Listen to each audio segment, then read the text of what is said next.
coming up on our favorite topic to discuss, which is the debt ceiling. We're not going to talk much about it today because, according to the Bipartisan Policy Center, the United States could run out of cash effectively coming up against the debt ceiling by mid-July or potentially the beginning of October. They don't really know because they don't know what tax receipts are going to be. They don't know what outlays, so they project it and yada yada. National debt's now approaching $37 trillion. Which is fun. And so, look, it's going to be something that comes up sometime this summer or early fall is kind of the range that you're in. It always ends up being resolved because no one actually wants the United States to default on its debt. So even though everyone likes to run around screaming like, something's actually going on here, we always take the stance on our show that, hey, stop worrying about this and stop thinking about it because it doesn't matter. Yeah, unless you have a president say we're going to intentionally default on our debt, or a Congress which members, would be wild, which would be crazy. Which would be wild.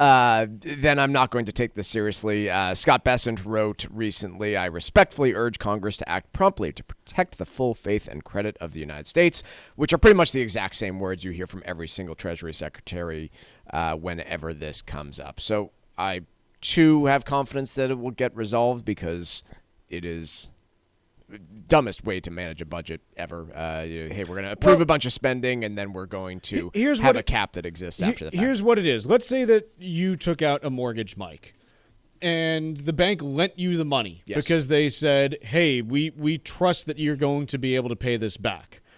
And then about halfway through the mortgage, you're like, you know what? I'm coming up on my spending limit for the year.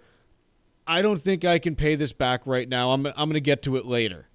Not that you're out of money, but just, no, I'm up against my actual, limit of what I can spend. This is what my husband and I decided we were comfortable spending, so we capped that because we spent a little bit too much money on the pool this year, so mortgage is going to have to take a wait-and-see approach. It's like, no, well, you've already authorized it and everything, so you kind of have to pay it.